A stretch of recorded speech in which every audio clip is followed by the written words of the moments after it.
बेटा amino acid, ध्यान से, अमीनो एसिड हमने लास्ट क्लास में किया था ना, अमीनो एसिड से स्टार्ट कर रहे हैं। अमीनो एसिड आपको याद है, अमीनो एसिड का स्ट्रक्चर कुछ इस तरीके का होता है, CH COH NH2 लगा होता है और R लगा होता है, याद है, NH2 और R, ठीक है, ये एक अमीनो एसिड है। इसमें अमीनो ग्रुप भी है और एसिडिक ग्रुप, ऐसे समझना ध्यान से ताकि बाद में पढ़ो तो याद रहे कि क्या सुना, इसलिए फोकस एक तरफ बनाया करो, एक दूसरे की बातों में ध्यान नहीं, एकदम ध्यान। अमीनो एसिड है ना, याद है। अब जब दो अमीनो एसिड कंबाइन होते हैं, अब देखो मैं एक दोबारा अमीनो एसिड लिख रहा हूं, सेम अमीनो एसिड फिर से लिख रहा हूं, और इन दोनों के बीच की बॉन्डिंग करने जा रहे हैं। ये भी अमीनो एसिड है, ये भी अमीनो एसिड है। ये अपना OH लूज करता है और ये अपना H लूज करता है। OH और H मिलके क्या बन गया, वाटर। यहां से OH चला गया, यहां से H चला गया, ये दोनों एक दूसरे के साथ बॉन्ड बनाते हैं। This linkage is called peptide bond. इसको कौन सा बॉन्ड कहते हैं, पेप्टाइड बॉन्ड। जब दो ग्लूकोज जुड़ते हैं तो उस बॉन्ड को क्या कहते थे, ग्लाइकोसिडिक लिंकेज। जब दो अमीनो एसिड जुड़ते हैं तो उसे क्या बोलते हैं, पेप्टाइड बॉन्ड। दो ही बॉन्ड है, आपको याद रखने, glycosidic for glucose and peptide for amino acid. तो जब दो अमीनो एसिड कंबाइन होते हैं by the peptide linkage, then they result in, अब ऐसे ये तो एक ही पेप्टाइड है, अब एक ये एक अमीनो एसिड है, ये दूसरा अमीनो एसिड, ऐसे तीसरा अमीनो एसिड आएगा। बहुत सारे अमीनो एसिड जब बहुत सारे पेप्टाइड बॉन्ड बनाते हैं तो they are called polypeptide bonds. एक बॉन्ड तो मोनोपेप्टाइड, दो बनाएंगे तो डाइपेप्टाइड, तीन ट्राई, बहुत सारे पेप्टाइड बॉन्ड जब बनाएंगे तो उसे क्या बोलते हैं, पॉलीपेप्टाइड। तो इससे जो बनता है उसे प्रोटीन कहते हैं। So protein is a polymer of amino acid. बहुत सारे अमीनो एसिड जब जुड़ते हैं तो क्या बनता है, प्रोटीन, याद रखना। अब हमें क्या पढ़ना है, हमने ये पढ़ना है, समझ में आया पेप्टाइड बॉन्ड, ये हमने पढ़ना है जी प्रोटीन्स कितने टाइप के होते हैं, classification of proteins on the basis of their structures, classification of proteins on the basis of their structures. Proteins can be classified on the basis of their structures into 4 types. Protein के 4 type होते हैं अपनी shape के हिसाब से। पहला, primary structure of protein. Primary structure of protein, primary कौन है, यही जो अभी हमने बनाया था कि भैया एक सीक्वेंस जिसमें बहुत सारे ए मतलब ये अमीनो एसिड लिख रहा हूं मैं, एक अमीनो एसिड दूसरे अमीनो एसिड के साथ एक प्राइमरी सीक्वेंस में जुड़ता चला गया, बहुत सारे पेप्टाइड बॉन्ड बना लिए उसने, पॉलीपेप्टाइड बॉन्ड बना लिए। So this linear structure of protein in which amino acids are linked together by which bond, peptide bond, is called primary structure. समझिए कि एक अमीनो एसिड दूसरे अमीनो एसिड से जुड़ता चला गया, बहुत सारे पेप्टाइड बॉन्ड बना लिए, तो एक जो स्पेसिफिक सीक्वेंस है अमीनो एसिड का जिसमें अमीनो एसिड एक दूसरे से जुड़ा हुआ है by peptide bond, is called primary structure of protein. दूसरा, secondary structure of protein. Secondary structure of protein के 2 सब टाइप होते हैं। सेकेंडरी स्ट्रक्चर में वी हैव 2 सब टाइप्स। पहला, अल्फा हेलिक्स। अल्फा हेलिक्स क्या होता है, ध्यान सुनना, जैसे ये देख रहे हो प्राइमरी वाला, ये प्राइमरी स्ट्रक्चर है, ये क्या करेगा कि भैया मैं सिर्फ इससे जुड़ा हूं लेकिन ये बहुत पास होते हैं। अब ये कोशिश करें ये इससे भी जुड़ने की कोशिश करें, जैसे एक चेन है, देखो ये ऐसे सीधे सीधे चल रहा है, लेकिन इसने क्या किया, इसके साथ भी बॉन्ड बना लिया, एक हाइड्रोजन बॉन्ड, इसने इसके साथ भी बॉन्ड बना लिया। तो क्या हुआ, इससे इनकी लिंक ऐसा ट्विस्ट सा हो गया, ये आपस में जुड़ने लग गए। इनका पहले स्ट्रेट जा रहा था, लेकिन अगर ये इससे जुड़ने लग जाएगा तो ऐसा छोटा सा कोई ट्विस्ट से नहीं हो जाएंगे, स्क्रू टाइप बन जाएंगे। तो they give rise to a screw like structure, मतलब अल्फा जैसा स्ट्रक्चर बनेगा। अल्फा कुछ इस तरीके का चलता है ना ऐसे, तो इसलिए इसे हेलिकल बोलते हैं, अल्फा हेलिकल टर्न बोलते हैं। तो मैंने एक, फिर दूसरी चेन, ऐसे तीसरी चेन, तो ऐसे अल्फा टाइप स्ट्रक्चर बनेगा ना, तो क्योंकि इनके बीच में आपस में हाइड्रोजन बॉन्डिंग आ जाएगी, एक चेन आपस में ही बॉन्ड बनाने लग जाएंगी, बीच में आपस में हाइड्रोजन बॉन्डिंग बनने लग जाएगा, तो उसको क्या कहते हैं, तो this structure is called alpha helical structure. अच्छा, ये तो अल्फा हेलिकल है। दूसरा सब टाइप होता है बीटा प्लेटेड शीट। ये क्या होता है, अल्फा हेलिकल समझ में आ गया तुम लोगों को? अल्फा हेलिकल कैसे बना था कि भैया ये इस तरह का, ये अल्फा हेलिकल हो गया।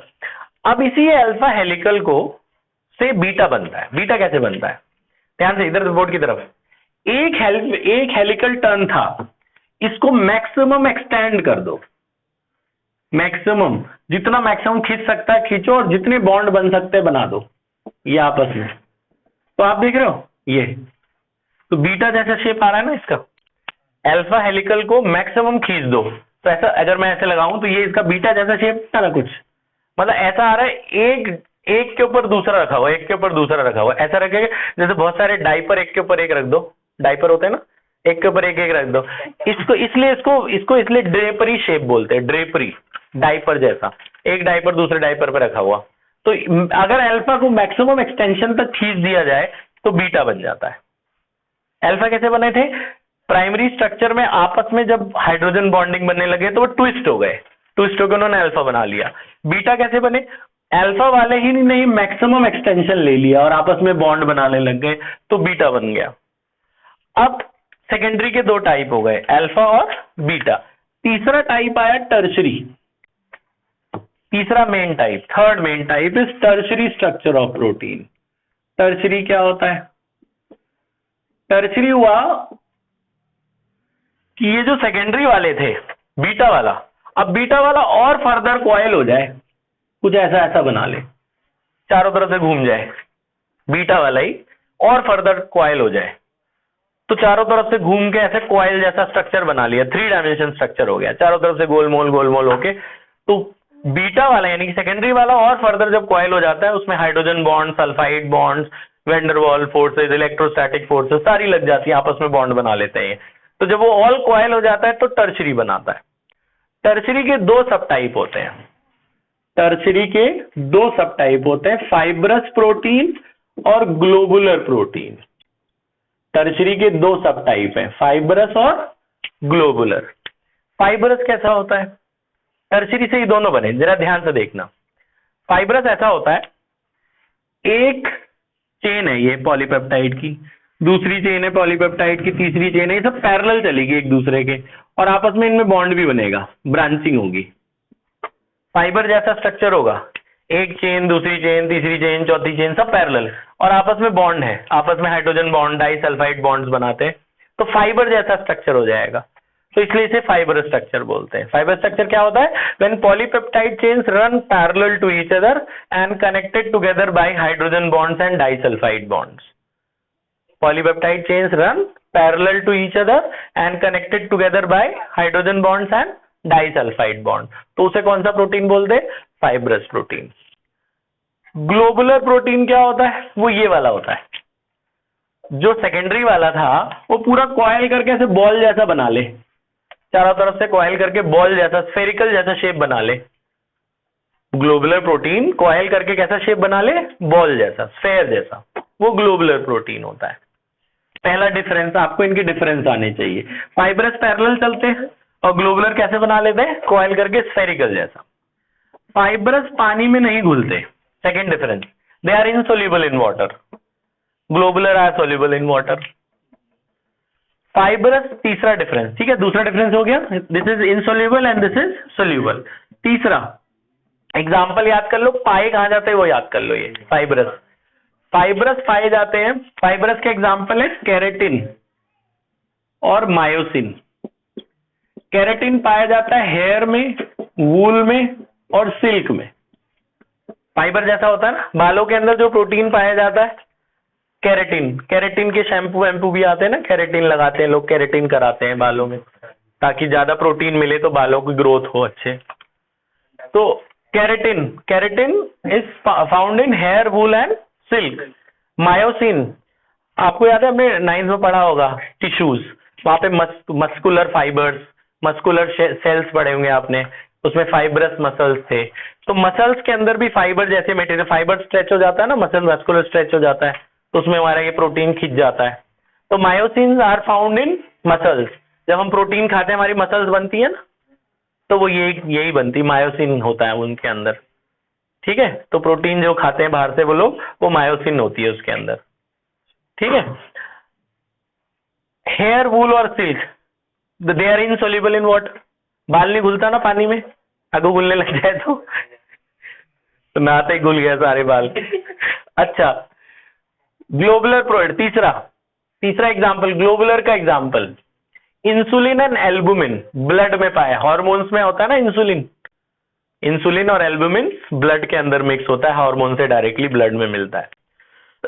ये बात समझ में आ गई। उसके बाद लास्ट, तो अच्छा, तो ये हो गए फाइब्रस और ग्लोबुलर, ये किसके टाइप है, टर्शरी के। तो 3 टाइप, पहला आपका था प्राइमरी, ध्यान बेटा 2 टॉपिक और है छोटे छोटे। पहला क्या था, प्राइमरी, उसमें लीनियर सीक्वेंस होती है अमीनो एसिड की, स्पेसिफिक सीक्वेंस। दूसरा सेकेंडरी, सेकेंडरी के 2 सब टाइप, अल्फा हेलिक्स और बीटा प्लेटेड। जब ये फर्दर कॉइल हो जाते हैं तो क्या बन जाता है, टर्शरी। और चौथा है क्वार्टरनरी। अब ये क्वार्टरनरी क्या आ गया, क्वार्टरनरी क्या होता है, क्वार्टरनरी होता है, ध्यान सुनना, जैसे एक ये टर्शरी है, ये टर्शरी है, एक टर्शरी दूसरे टर्शरी, ध्यान, एक टर्शरी ऐसा है, एक टर्शरी दूसरे और किसी टर्शरी के पास आके ओवरलैप कर जाए। 2 या 2 से ज्यादा टर्शरी जब आपस में एक दूसरे के ऊपर ओवरलैप कर जाते हैं तो क्वार्टरनरी बन जाता है, समझे। सो दे हैव 2 और मोर सब units of tertiary structure. Tertiary समझ में आ गया क्या होता है, टर्शरी में कॉइल होती है, और क्वार्टरनरी क्या होता है, 2 और 2 से ज्यादा टर्शरी वाले आपस में जब कॉइल होते हैं तो क्या बन जाता है, क्वार्टरनरी। अब प्रोटीन का आखिरी टॉपिक, जहां तक आपने लिख लिया यहां तक समझा देता हूं, डीनेचुरेशन ऑफ प्रोटीन। ये भी बड़ा इंपॉर्टेंट टॉपिक है, इस पे केस स्टडी आती है। Denaturation of protein, denatured, denatured मतलब उसका नेचर खराब हो जाना, उसे डीनेचर्ड कहते हैं। प्रोटीन, हमारी बॉडी में जो एंजाइम होते हैं वो प्रोटीन से मिलके बने हैं। हमारी बॉडी में जो एंजाइम होते हैं वो किससे मिलके बने हैं, प्रोटीन। हमारी बॉडी कितने, नॉर्मल बॉडी का टेम्परेचर होता है 37 डिग्री सेल्सियस या 98 डिग्री फ़ारेनहाइट। 98 डिग्री नॉर्मल मानते हैं ना अपनी बॉडी के टेम्परेचर को, 37 degree Celsius room temperature normal मानते हैं। माने 98 से ऊपर जब हमें बुखार हो जाता है तो हमें भूख नहीं लगती, क्योंकि हमारे एंजाइम उस टाइम पे काम नहीं करते। तो डीनेचुरेशन ऑफ प्रोटीन का यही मतलब है कि प्रोटीन एक पर्टिकुलर टेम्परेचर, एक पर्टिकुलर पीएच पे काम करते हैं। अगर टेम्परेचर बढ़ा दो या पीएच कम कर दो, पीएच कम कर दो या पीएच चेंज कर दो, टेम्परेचर चेंज होने से, पीएच चेंज होने से इनके बीच के बॉन्ड टूटने लग जाते हैं, ये बॉन्ड टूटने लग जाते हैं, इनका हेलिक्स खुलने लग जाता है, इनकी एक्टिविटी खराब होने लग जाती है, जो इनका एक्चुअल नेचर है जिसे नेटिव फॉर्म कहते हैं वो खराब होने लग जाता है। तो प्रोटीन का अगर टेम्परेचर बदलो और पीएच बदलो तो प्रोटीन अपनी एक्चुअल एक्टिविटी को खो देता है, जो उसका एक्चुअल काम है वो नहीं करता। जब हमें बुखार हो जाता है हमें भूख नहीं लगती, क्योंकि उस टाइम पे एंजाइम काम नहीं कर रहे होते। एंजाइम प्रोटीन से मिलके बने, प्रोटीन के बॉन्ड टूट गए, एंजाइम काम नहीं कर रहे, हमें भूख नहीं लगी क्योंकि डाइजेशन नहीं हो रहा। जब एंजाइम काम नहीं कर रहे इसलिए भूख नहीं लग रही, इसलिए और खाना खाओगे तो डाइजेस्ट ही नहीं होगा, क्योंकि एंजाइम ही काम नहीं करेंगे। जब हमें एसिडिटी हो जाती है तो भी एंजाइम काम नहीं करते, तब पीएच चेंज हो गया आपकी बॉडी का। पहले बुखार हुआ तो टेम्परेचर चेंज हुआ, और जब एसिडिटी हो गई तो एसिडिटी हो गई तो पीएच कम हो गया, 0 के आसपास जितनी एसिड होती है, 7 से नीचे एसिड होता है ना पीएच, तो 7 से नीचे जब आपका एसिड पीएच लेवल चला गया तो आपको एसिडिटी हो गई, तो उस केस में भी इनके बॉन्ड टूट जाते हैं, ये काम नहीं करते, तो एसिडिटी में भी ये डाइजेस्ट नहीं कर पाते फूड को। तो प्रोटीन उसको डीनेचर्ड कहते हैं। डीनेचर्ड मतलब अपना नेचर खो देना। आपसे बोलेंगे 2 एग्जाम्पल दो, आप दे देना, egg white on boiling. Egg के अंदर जो रॉ एग होता है उसके अंदर लिक्विड वाला जो फॉर्म होता है वो अलग प्रोटीन का होता है, जब तुम उसे बॉयल कर देते हो तो वो सॉलिड बन जाता है, जो बॉयल्ड एग जो खाते हैं ना, तो बॉयल्ड एग का जो प्रोटीन है वो रॉ एग से अलग होता है। जब आपने बॉयल कर दिया ना, वो प्रोटीन की अपनी एक्टिविटी खत्म हो गई। अब जो नया वाला एग आया, बॉयल्ड वाला एग, उसके अंदर अलग प्रोटीन है, वो पुराना वाला प्रोटीन बदल गया। ऐसे दूध के अंदर अलग प्रोटीन होता है, और जब दूध से दही बन गया तो उसके अंदर अलग प्रोटीन, दही में एसिड आ गया, पीएच चेंज हो गया, पीएच चेंज हो गया, प्रोटीन ने अपनी एक्टिविटी खो दी, तो दही के अंदर अलग प्रोटीन, दूध के अंदर अलग, तो दूध का प्रोटीन दही बनने पे खत्म हो जाता है। ऐसे एग वाइट को बॉयल करके खाओगे तो उसका प्रोटीन अलग होगा, रॉ एग डायरेक्ट कोई खाए वो अलग प्रोटीन लेगा, नहीं डायरेक्ट वो कई लोग होते हैं ना फोड़ के सीधे पी ले जाते हैं, है ना, वो अलग प्रोटीन है। है ना, जो नॉन वेजिटेरियन है, हम तो शाकाहारी लोग हैं। बात समझ में आई? तो पीएच कब कब चेंज होता है डीनेचर्ड प्रोटीन का? पहला टेम्परेचर चेंज होने पर, और दूसरा पीएच चेंज होने पे। तो उन्होंने दो एग्जांपल दिए, देखा आपने, एग व्हाइट को बॉयल करोगे टेम्परेचर चेंज हो गया, और दूध को मिल्क बनाओगे, मिल्क को कर्ड बनाओगे तो पीएच चेंज हो गया, तो प्रोटीन बदल गया। बात समझ में आई? आगे बढ़ते हैं, लिखिए, पॉज कर दो बेटा।